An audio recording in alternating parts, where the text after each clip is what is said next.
Kitab Kejadian pasal 42. Setelah Yakub mendapat kabar bahwa ada gandum di Mesir, berkatalah ia kepada anak-anaknya, "Mengapa kamu berpandang-pandangan saja?"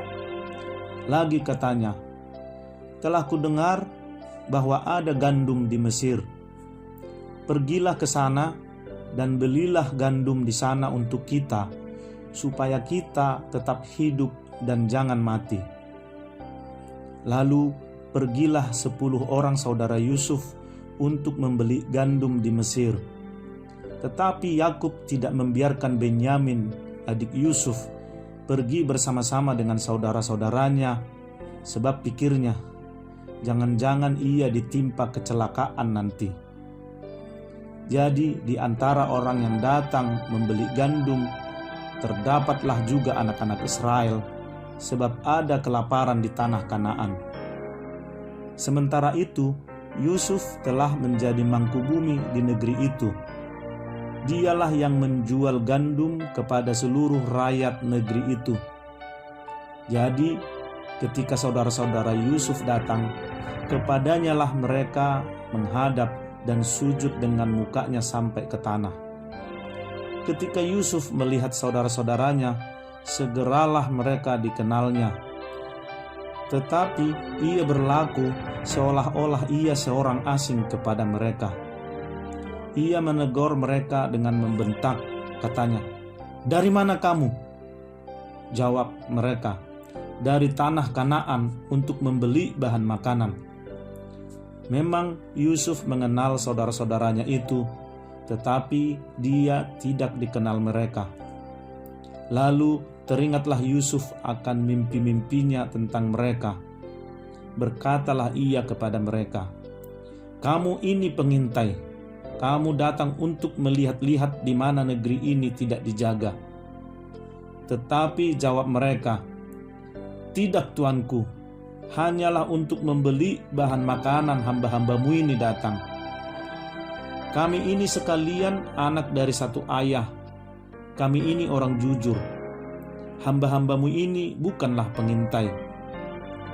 Tetapi ia berkata kepada mereka, "Tidak, kamu datang untuk melihat-lihat di mana negeri ini tidak dijaga."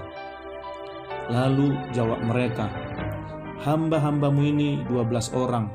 Kami bersaudara, anak dari satu ayah di tanah Kanaan.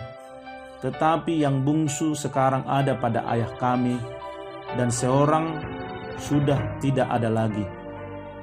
Lalu kata Yusuf kepada mereka, "Sudahlah, seperti telah kukatakan kepadamu tadi, kamu ini pengintai.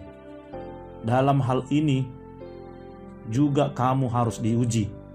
Demi hidup Firaun, kamu tidak akan pergi dari sini jika saudaramu yang bungsu itu tidak datang kemari.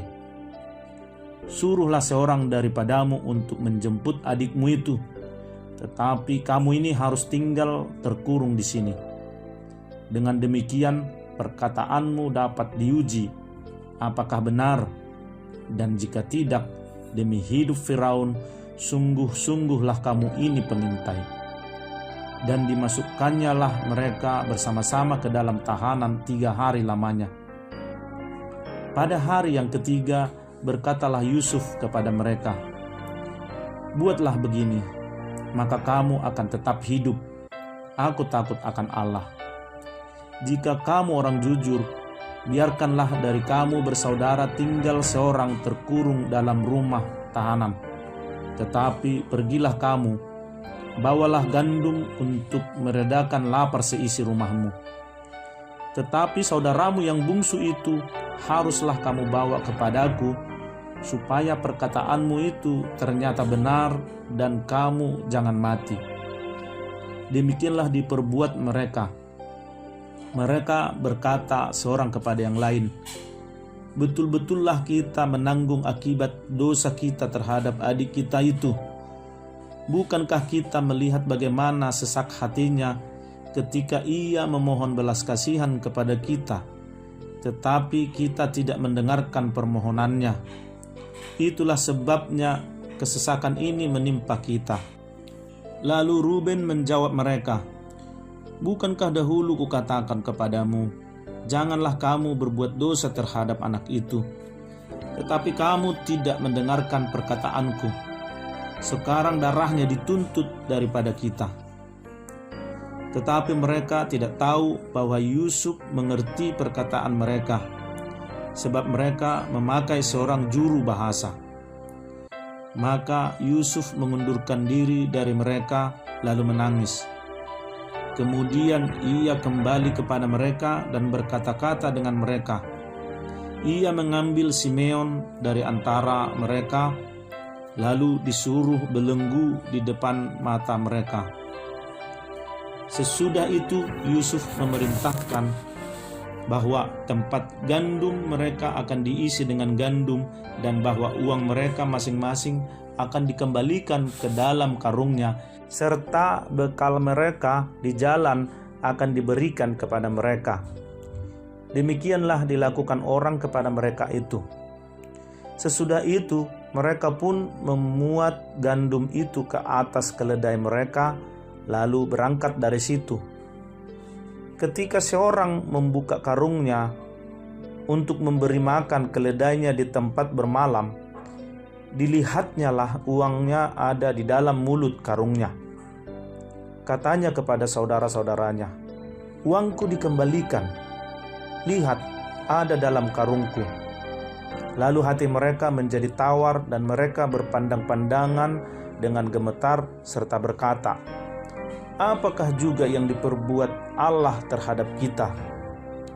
Ketika mereka sampai kepada Yakub, ayah mereka, di tanah Kanaan, mereka menceritakan segala sesuatu yang dialaminya. Katanya, "Orang itu, yakni yang menjadi tuan atas negeri itu, telah menegur kami dengan membentak dan memperlakukan kami sebagai pengintai di negeri itu. Tetapi kata kami kepadanya, 'Kami orang jujur, kami bukan pengintai. Kami 12 orang bersaudara, anak-anak ayah kami. Seorang sudah tidak ada lagi, dan yang bungsu ada sekarang pada ayah kami di tanah Kanaan.' Lalu kata orang itu, yakni yang menjadi tuan atas negeri itu, kepada kami, 'Dari hal ini aku akan tahu apakah kamu orang jujur. Dari kamu bersaudara haruslah kamu tinggalkan seorang padaku. Kemudian bawalah gandum untuk meredakan lapar seisi rumahmu dan pergilah. Lalu bawalah kepadaku saudaramu yang bungsu itu. Maka aku akan tahu bahwa kamu bukan pengintai, tetapi orang jujur. Dan aku akan mengembalikan saudaramu itu kepadamu, dan bolehlah kamu menjalani negeri ini dengan bebas.' Ketika mereka mengosongkan karungnya, tampaklah ada pundi-pundi uang masing-masing dalam karungnya. Dan ketika mereka beserta ayah mereka melihat pundi-pundi uang itu, ketakutanlah mereka. Dan Yakub, ayah mereka, berkata kepadanya, 'Kamu membuat aku kehilangan anak-anakku. Yusuf tidak ada lagi, dan Simeon tidak ada lagi. Sekarang Benyamin pun hendak kamu bawa juga. Aku inilah yang menanggung segala-galanya itu.' Lalu berkatalah Ruben kepada ayahnya, 'Kedua anakku laki-laki boleh engkau bunuh, jika ia tidak kubawa kepadamu. Serahkanlah dia ke dalam tanganku, maka dia akan kubawa kembali kepadamu.' Tetapi jawabnya, 'Anakku itu tidak akan pergi ke sana bersama-sama dengan kamu, sebab kakaknya telah mati dan hanya dialah yang tinggal.